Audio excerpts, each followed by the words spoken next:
Bueno, buenas tardes, agradezco la invitación a este evento, que ya tiene, como decía Jaime Loaiz, esta es la 11ª versión. Yo creo que he estado en más de la mitad de las versiones, así que eso ya me hace un poco viejo. Bueno, entonces lo que vengo a traerles hoy se llama La mujer no existe. Llegan una por una con las brisas de diciembre. Margaret Moreno. Margaret Moreno fue una escritora barranquillera. Algunos la colocan en el grupo de Barranquilla, en el mismo espacio de García Márquez, Álvaro Cepeda Zamudio, Alfonso Félix Fuenmayor, Germán Vargas y demás. Yo, cuando era adolescente, fui a ese grupo, ya estando ellos viejos, en Barranquilla, y casi nunca escuché a Margaret Moreno. Por eso me interesó en los últimos meses, incluso los últimos años, pero sobre todo los últimos meses, rescatar otra vez a Margaret Moreno. Afortunadamente no soy el único, se ha puesto algo de moda su novela y su nombre. Otra vez debe ser por esa cuestión de excluir a ciertas mujeres del campo literario y artístico, que es una costumbre también no solamente en Colombia, sino en otros espacios. Entonces, para mí es muy placentero volver a traer aquí a Margaret Moreno y tratarla de entender qué nos quiere decir. Entonces, la novela que precisamente sirve como referencia para este pequeño trabajo es En diciembre llegaban las brisas. Para un barranquillero como yo, esto tiene un significado muy especial. Barranquilla, hay dos climas, caliente e infernal, más o menos. Entonces, como una ciudad caribeña, pero hay una excepción, como siempre. La excepción es diciembre y enero. En diciembre llegan las brisas del norte y refresca la ciudad. Es como que la única época del año que parece que no hubiese calor. Parece. Diciembre, enero, febrero, más o menos, cuando comienza a llegar el carnaval, se comienzan a ir las brisas, más o menos para esa época. Entonces, tiene un significado muy especial porque en diciembre llegaban las brisas. Llegaban, además que lo colocan en el pasado, pero bueno. Entonces, Margaret Moreno, aquí está, nació en Barranquilla en el 39, y muere en París el 5 de junio de 1995 en un autoexilio. Ella se va en Barranquilla a comienzos de la década de 70 y no vuelve más. Es decir, dura más o menos 20 y pico años por fuera de la ciudad, incluso por fuera de Colombia. No vuelve más al país, ni vuelve más a su ciudad, Barranquilla. Ella pertenecía a la clase alta barranquillera. La novela que tiene como marco este trabajo es de la élite barranquillera. Así como se constituye el lugar de la mujer y el hombre en esa élite barranquillera de la que ella pertenecía, precisamente. Bueno, las fotos que van a ver alrededor es precisamente donde se desarrolla la novela. Un barrio que se llama el barrio El Prado de Barranquilla. Y este barrio tiene estas casas. Fue el primer barrio de Colombia. Cuando en Bogotá no sé qué hacía acá, pero no había barrios. Entonces, tengo que decir datos históricos solamente, no porque sea barranquillero ni nada de esas cosas. Pequeños datos históricos. Así es la historia, objetiva siempre. Pero bueno, entonces, en diciembre llega la prisa, es una de las obras más reconocidas, bueno, de Margaret Moreno, precisamente se desarrollan en estas casas que todavía existen en la ciudad de Barranquilla y muestran un poco, plantean cómo es el mundo femenino también en unas lógicas masculinas. Eso es lo que plantea la novela. Es decir, cómo es la historia de tres mujeres que son y otra mujer más que es la que cuenta la historia, que es el lugar de, me imagino, de Margaret Moreno, contando omnisciente un lugar, contando cómo es la vida de estas compañeras, estas amigas del colegio, cómo van creciendo y cómo van buscando un lugar, que el único lugar posible en ese momento para una mujer era al lado de un hombre casándose. Eso es lo que va mostrando y cómo es la vida de ellas en ese lugar. Donde cada una tiene que hacerse mujer a su manera. Pues bueno, eso tendría que ser la lógica que plantea el psicoanálisis, pero aquí no. Aquí es el lugar masculino en esta cultura machista, patriarcal, a mediados del siglo XX en una ciudad caribeña como Barranquilla. Bueno, ella muchas veces le preguntaron si ella había hecho la novela solamente de Barranquilla.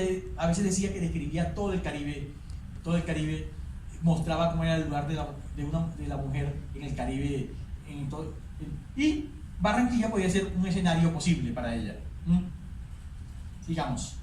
Este acto de hacerse mujer una por una es un acto político. Este es mi planteamiento, ya me estoy adelantando a lo que vengo a traerles hoy. Ya que no solo enfrenta a cada mujer con un sistema patriarcal, sino que la misma obra de esta escritora barranquillera es un acto que la posiciona a ella como una mujer. Y sigo mostrando un poco las casas de ese barrio. Las letras de Marvel Moreno describen a esas mujeres ubicadas en un pedazo del Caribe colombiano y la posicionan a ella en un mundo literario dominado por hombres.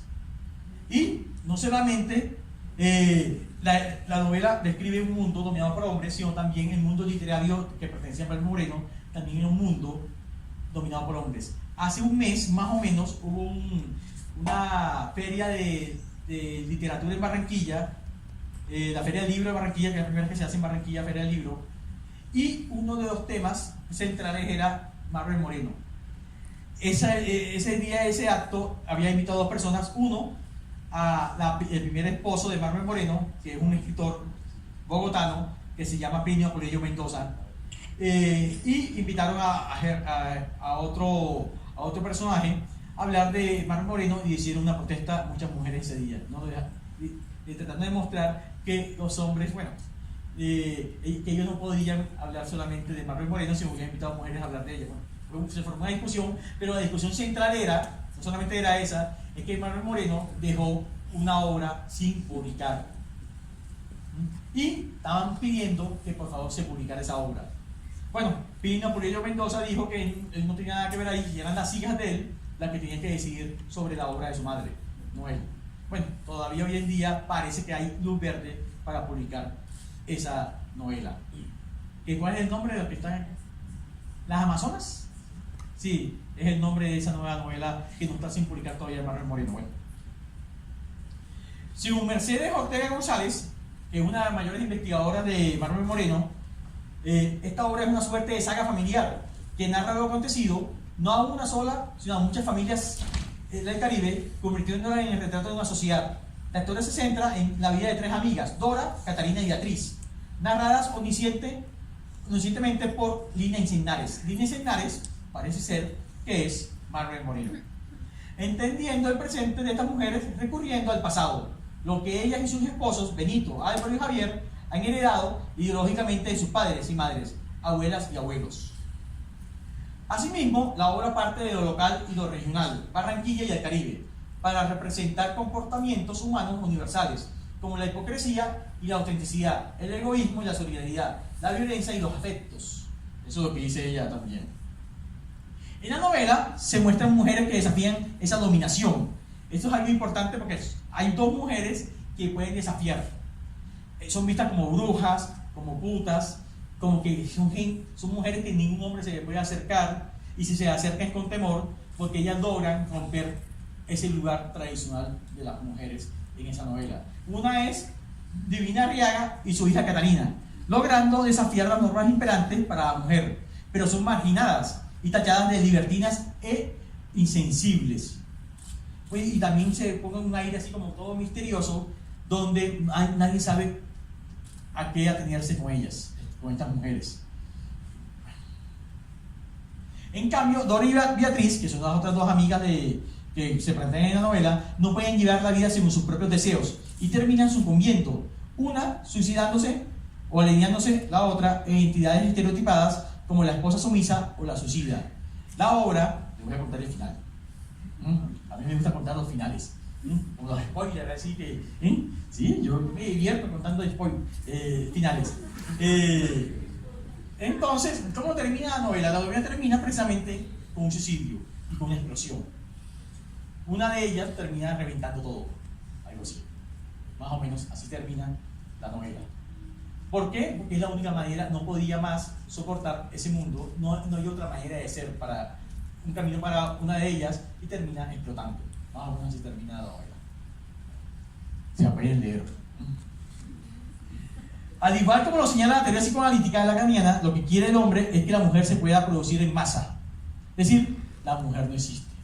Solamente puede existir un lugar en la fantasía masculina. Es más, la única mujer posible en la lógica masculina y la fantasía masculina es una mujer muerta. Más o menos. Es decir, en el argot popular, una mujer que no joda. Más o menos algo así. Es lo que se dice en las fantasías masculinas cuando los hombres están tomando cerveza. Dicen, todas las mujeres joden. Parece que la única manera que no joda una mujer, además que hay un chiste popular, la mujer que no jode es un hombre. Es lo que dicen los hombres cuando están tomando cervezas. Pero bueno.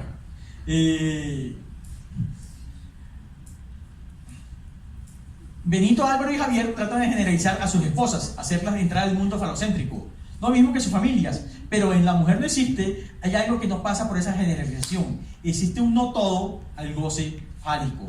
Es la otra posibilidad que muestra Lacan, precisamente en estas famosas fórmulas de Saussure que plantea en el seminario 20-1, donde nos dice, pone dos lugares, más o menos, donde la columna de la izquierda escriben al sujeto en la posición masculina y deben leerse del siguiente modo: existe un X que no phi de X, y para todo phi de X, uno que no cumpliría con la función fálica. Y al resto es escrito en la función fálica, es decir, todo lo masculino toma su referente del falo. Estamos hablando del lado, de este lado, del lado izquierdo. Estamos hablando, es el lado masculino, o más bien el lado de los que se dicen hombres. Me gusta más esa frase. Y para la derecha, que es el lado de los que se dice mujer, es la posición femenina, y se lee de la siguiente manera: no existe un X que no phi de X, y no todo X phi de X. No existe ni una sola mujer que no tome como referencia la función fálica, así que no toda de la mujer está escrito en la función fálica. Por eso que la mujer es no toda. Es lo que nos plantea Lacan. Es decir, en el hombre es todo fálico, por eso hay una excepción. En la mujer, como no hay excepción, entonces toda, hay no todo, que atraviesa por la función fálica. Es decir, hay otra posibilidad, que es otro goce. La no existencia de la mujer también denuncia que la relación sexual no existe. La relación entre hombre y mujer no se puede articular de forma satisfactoria nunca. Y la novela nos muestra a lo largo de todas sus páginas, de sus casi 500 páginas, que nunca puede haber ese encuentro entre el hombre y una mujer. Solamente cuando el hombre se coloca en otro lugar, y que pueda haber ese encuentro. Es lo que nos muestra la novela. Lo femenino, Pommier, esto hace poco, Gerard Pommier, hicieron una entrevista creo que fue en Argentina, y sobre un libro que precisamente se lanzó, que es lo femenino precisamente, y esto que voy a hablar acá es parte de esa entrevista de ese libro. Dice, lo femenino lo califica de subversivo, inalineable, incolonizable, categorizaciones que le permiten pensar a la sociedad actual y el futuro de las luchas sociales. También dice que los hombres tienen miedo de lo femenino y a la vez lo aman.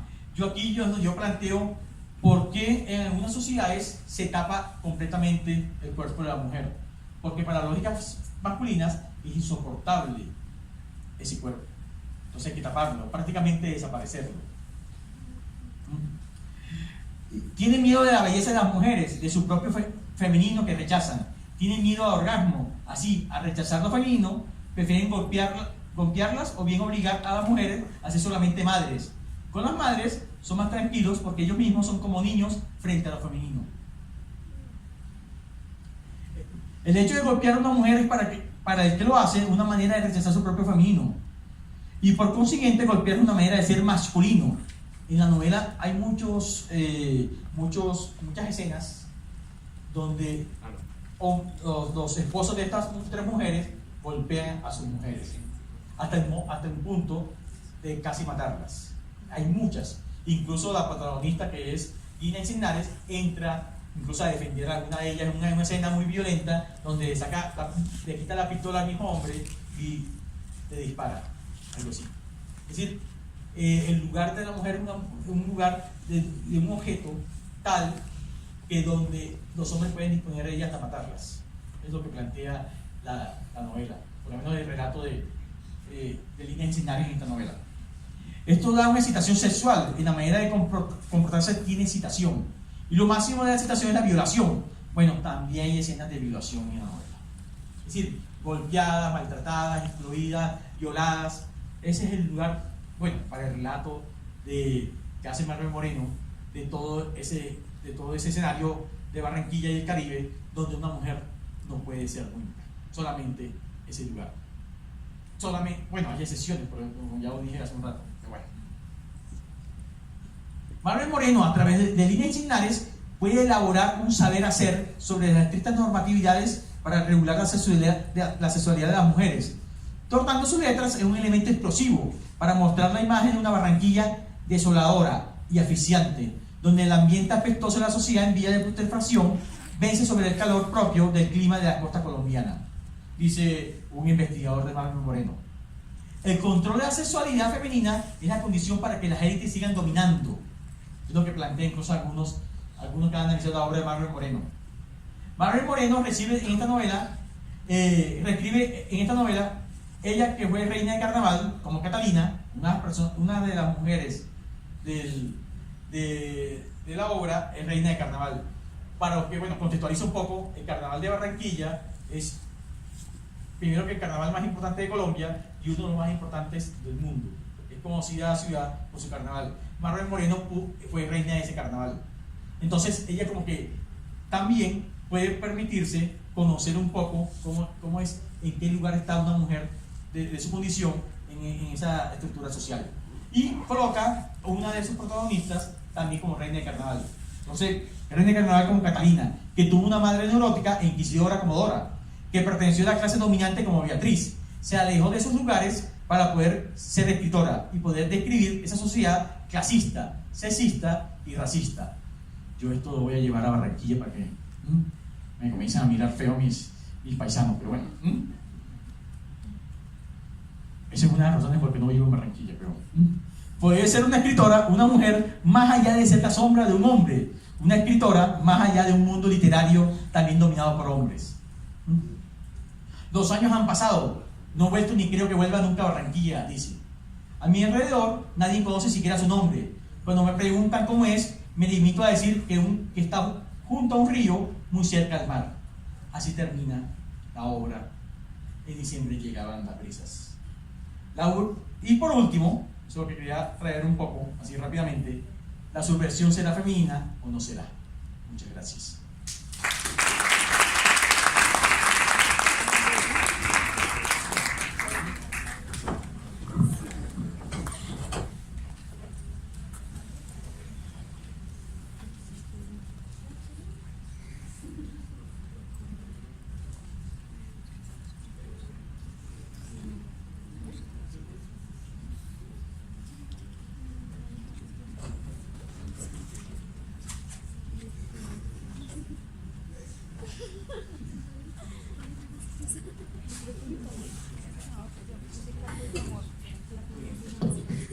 En estos momentos, si desean realizar preguntas para los ponentes presentes.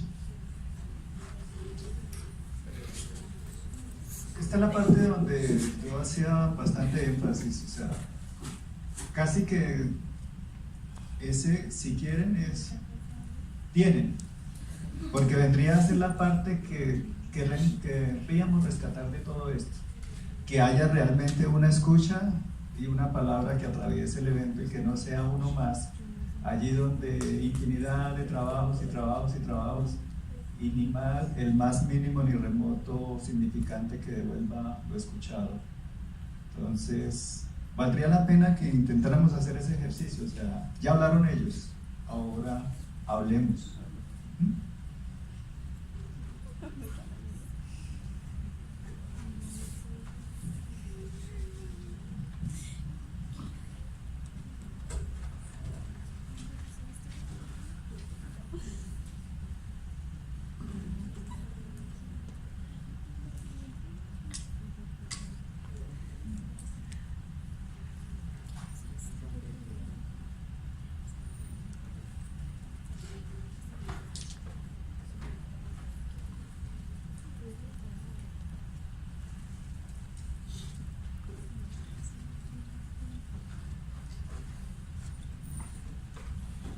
Bueno, mi nombre es María Fernanda y bueno, respecto a la última ponencia, pues me quedaba como una duda de la novela. Digamos, si las tres mujeres que estaban, digamos, las protagonistas, estaban, digamos, del lado fálico, de lo masculino, y, digamos, respecto a eso, si estaban del lado de lo masculino, tú después hablabas algo así como, digamos, del golpe a la mujer, ¿no? O de querer destruirlo. Entonces me preguntaba, y bueno, y decías como que tal vez en las lógicas fálicas es insoportable lo femenino y por eso se le quiere destruir. Pero me preguntaba, ¿ellas en la novela estaban desde una posición fálica, digamos desde una posición de lo que el hombre quiere de la mujer, o estaban desde una posición femenina? Porque si estaban desde una posición fálica, porque se les golpeaba o porque se les quería destruir. Entonces, más o menos desde qué posición estaban, digamos, lo femenino o la destrucción, digamos, ampliar como por qué se da la destrucción hacia lo femenino, y ya. Gracias.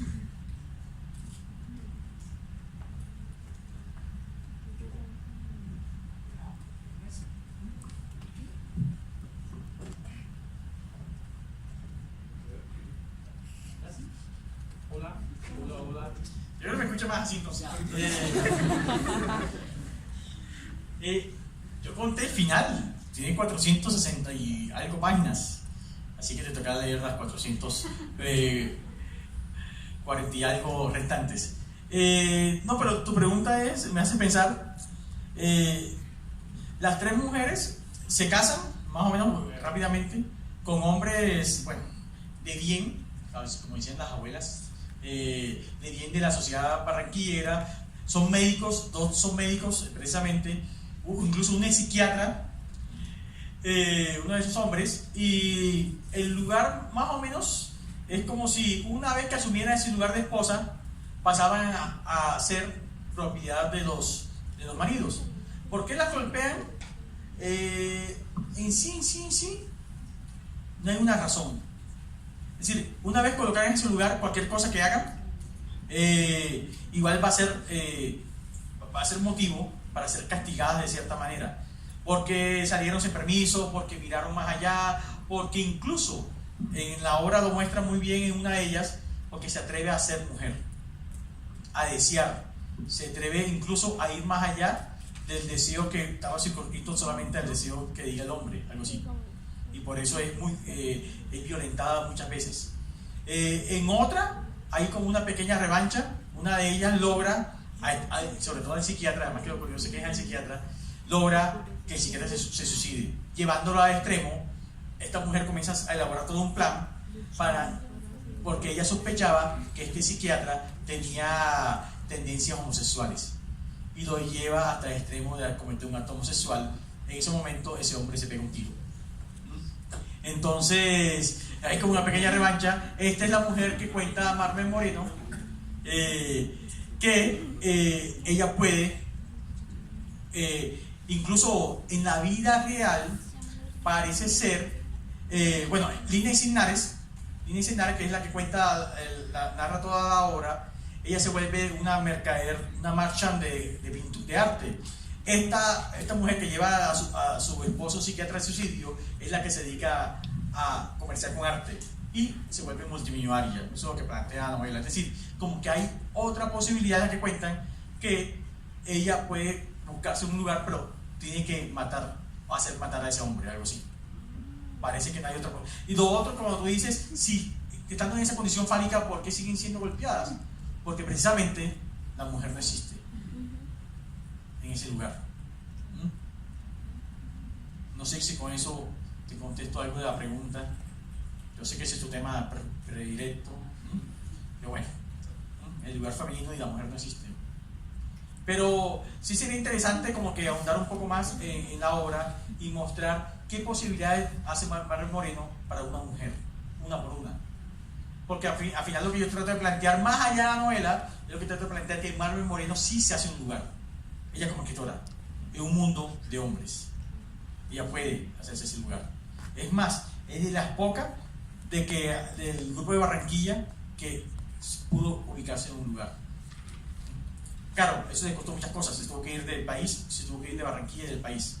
Bueno, la biografía cuenta que se tuvo que ir también, el país no volvió porque ella sufría de lupus y el clima de Barranquilla le hacía mucho daño. Eso es lo que cuentan sus biógrafos. Entonces por eso nunca volvió más.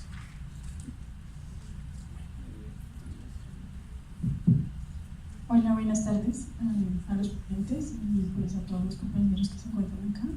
Mi nombre es Carol Viviana Vera, soy de la sede de Psicología pues, de la Universidad de Cooperativa de Neiva, y dentro de mi poco conocimiento hice una asociación como loca en donde veo en las tres ponencias algo como complementario, y sería dentro de lo que tiene que ver con el significado del significante. Entonces, en la primera ponencia organizo algo como dentro de mi significado significante mis conflictos conmigo mismo y todo lo que proyecto ante los demás y ante mí mismo. En la segunda ponencia es cómo me veo reflejado entre el significante de la otra persona y el significante conmigo mismo, y los significantes de conmigo mismo como sujeto social y lo que piensa la sociedad como significantes de algo grupal. Entonces queda como eso de que el significante, el significado, por más individual que sea, tiende a ser algo colectivo, que no en todo su momento tiende a ser algo bueno dentro del mismo concepto individual. Entonces, digamos que me queda como eso así repito, dentro de mi poco conocimiento, pero que sí, dentro de las tres ponencias, como que entre cómo hacer ese hilo conductor. Muchas gracias.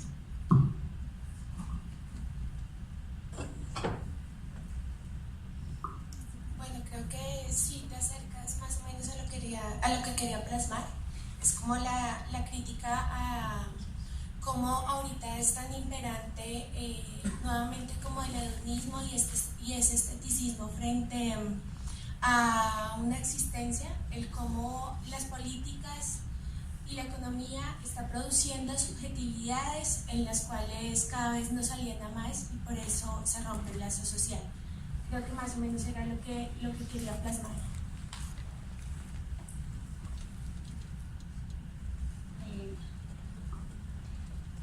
Bueno, pues me parece pues interesante el ejercicio que haces de recoger esto que escuchas.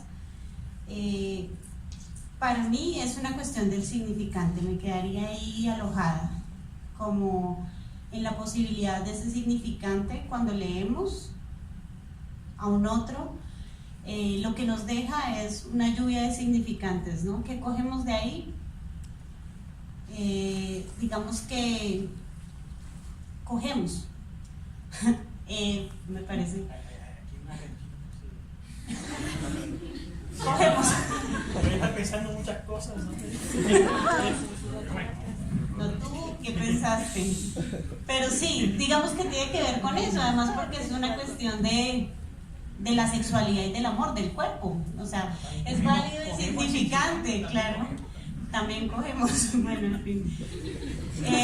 Y creo que se trata de eso, precisamente, de cómo el significante está ahí, que logramos coger, y también cómo ese significante atraviesa el cuerpo y cómo nosotros también atravesamos otros cuerpos a través del significante, y cómo una labor de escritura, o es lo que a mí me deja el psicoanálisis, cómo el psicoanálisis es una posibilidad de escribir, ¿no? Entonces hablamos y estamos escribiendo también, digamos, esto es escritura también, es significante acá, qué es lo que se toma, qué es lo que se deja, qué es lo que se anuda, y finalmente qué es lo que nos permite transitar de eso que anudamos por nuestra existencia. Es una cuestión del ser, y sobre todo en la mujer, ya aprovechando pues la ponencia del compañero y también de la compañera un poco, como anudada a la belleza, al lugar que ocupa la mujer en nuestra sociedad. Creo que vale la pena decir que finalmente lo que se está produciendo con todo, incluso con todo el dolor que ha dejado ver los vejámenes frente a la mujer, no se está hablando de algo positivo. Lo que se produce es que la mujer se está escribiendo, sí, una a una, pero nos estamos dando esa posibilidad de escribirnos, de de plantearnos, porque a la larga, si la mujer no existe, pues entonces la estamos haciendo existir, y con eso hacerla existir, las resistencias no esperan, ¿no?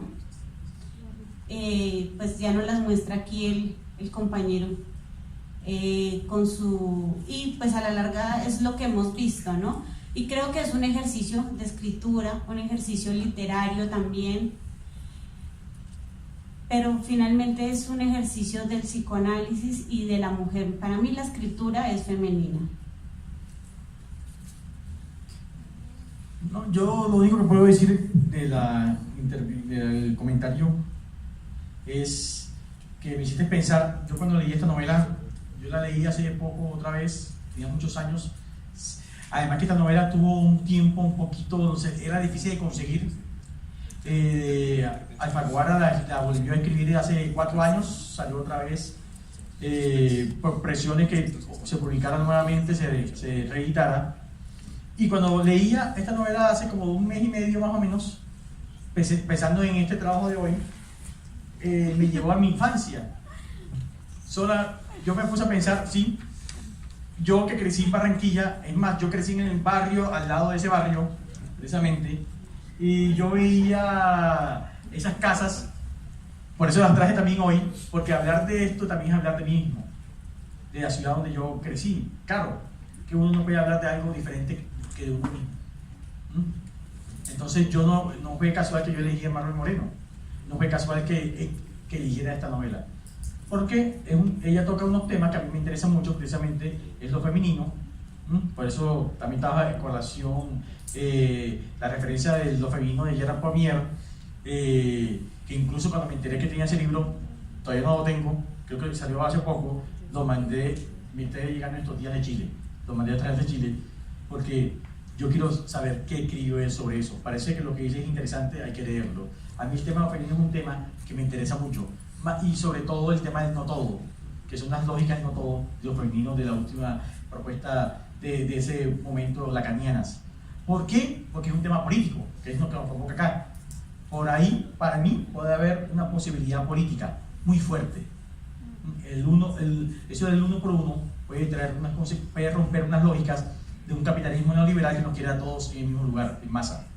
Entonces, por ahí es que me interesa mucho eso, claro que sí. Entonces, lo social, claro, es que está ahí. Bueno.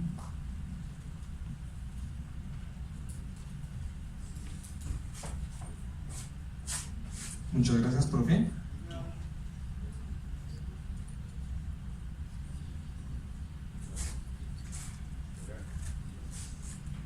Sí.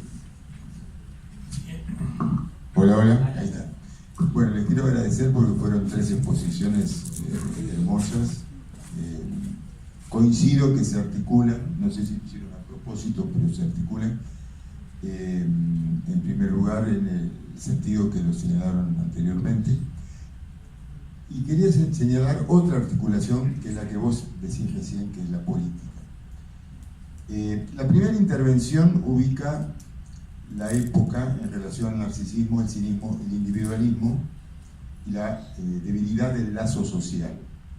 Es decir, esa suma de individualismos que no hacen lazo social. La siguiente intervención, la relación de la palabra y el cuerpo, como este diálogo entre los escritores convoca el cuerpo, es decir, cómo se hace un puente por encima de ese aislamiento y se llega a tocar el cuerpo. Y la última intervención nos plantea una paradoja, porque frente a esta problemática que aparece desde la primera intervención sobre el individualismo, el narcisismo, el neoliberalismo, la alternativa sería que lo subversivo es lo femenino. La paradoja, lo difícil de resolver, es que lo femenino no hace masa. Es una revolución que no hace masa. Ahí hay un punto irresoluble que solamente se puede sostener como paradoja. Creo que esa es una definición política. Ese era el comentario.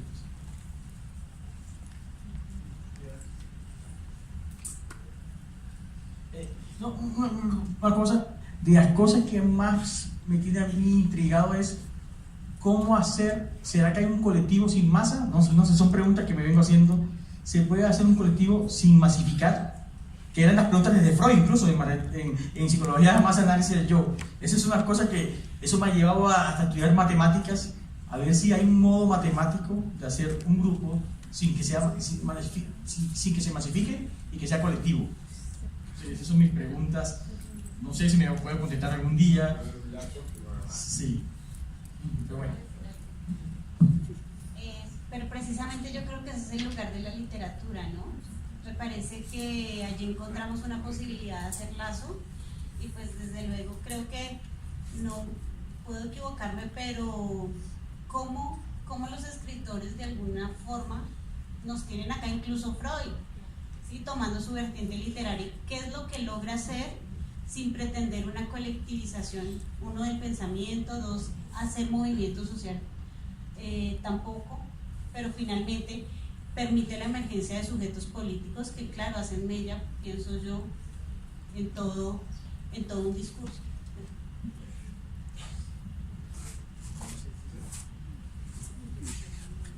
No sé si en los 3 minuticos que pudiésemos tener oportunidad para esta inquietud. Escuchándolo, me surge una idea. ¿Estaríamos planteando que las subversiones del terreno de lo homo hacia el pasado? Me explico. Si pienso la intervención de Natalie y la intervención de Jairo mismo, podríamos pensar que aquellos subversivos que nos presentamos bajo una imagen de hombre, tenemos algo de homosexual, o podríamos pensar que no aplica porque el futuro es hacia adelante. No sé, pensando en Oscar Wilde, pensando en que la mujer es la que subvierte, y entonces Marx, y entonces Lenin, y entonces fulano y mengano. ¿Puedo decir algo? Pues precisamente pensaba, no sé si la mujer, porque la mujer no existe, pero sí en lugar de lo femenino, creo que para que se pueda avanzar, por ejemplo, cuando decimos, o cuando leemos estos teóricos, o cuando yo los leo, lo que veo es precisamente la posibilidad de esos hombres, más allá de hablar de la homosexualidad, de dejarse caer un poco de ese lugar fálico, o sea, asumir también una castración, ¿no? Entonces ahí pensaba como lo femenino en el sentido de que tienen que haberse movido necesariamente desde ese lugar fálico para haber producido esas otras cosas, sin decir que sea una cuestión de la mujer, pero sí como una cuestión femenina. No sé, yo pensaba en que por algo hay otro lugar que siempre escapa de ese tipo de lógicas, más allá de verlo del lugar del hombre o de la mujer. Pensaba es que lo que siempre escapa es el lugar de repensar su existencia de otro modo, de poder contribuir en ese estar acá y en esa queja. Entonces yo lo veía más por ese lado, sobre si hablamos de un punto subversivo y desde un punto político y desde un punto de existencia, por eso lo plasmé como lo que escapa de ese tipo de lógicas que aún están imperantes, es el psicoanálisis o el preguntarse por sí mismo, el por qué estar acá, el por qué la existencia y el qué hacer con ella. Yo pensaría eso. Me hiciste recordar de mi padre, que cuando yo le dije que iba a estudiar psicología, me quedó mirando raro. Como, sí, más o menos. Mi papá es, bueno, se crió en el Caribe, pero mi papá es de lógicas paisas, es todavía más conservador y más arraigado su paisa, y me quedó, y los libros que atinó a decirme fue: ¿eso no es de mujeres? Esa fue la frase que después de muchos años todavía la tengo presente, yo creo que mi papá en esa frase sí tenía razón, sin saberlo, sin teorizarlo, tenía razón. Es más, mañana me voy a encontrar con él, ya entonces otra vez le voy a decir otra vez que tenía razón. Pero sí, pero más allá que dijo que eso no es de mujeres, la lógica es, eso es femenino, él lo sospechaba. Él lo sospechaba ya en su lógica autoritaria, machista, patriarcal, como buen padre en esa época que era. Y yo veo más por el lado femenino. Es más, el psicoanálisis, más que la psicología incluso, es femenina. Sí. La escucha psicoanalítica es femenina. Y la literatura, es como que creo que la convergencia entre el psicoanálisis y la literatura, que nos tiene acá, son femeninos también. Entonces sí puede haber unas subversiones de ese lugar, algo así. Ahora, aquí que me quedó sonando, ¿cómo hacer colectivos sin ser masas? Que esa es la apuesta. Que cada vez que se intenta hacer un colectivo, se masifica otra vez. Que no hemos podido como que buscar la manera de hacer un colectivo sin... Esa es una apuesta. Vamos a ver si se puede lograr algún día cómo hacer colectivos sin eso. Porque también no podemos hacer subversión solos. Eso sí. Eso no se puede tampoco. Bueno, entonces...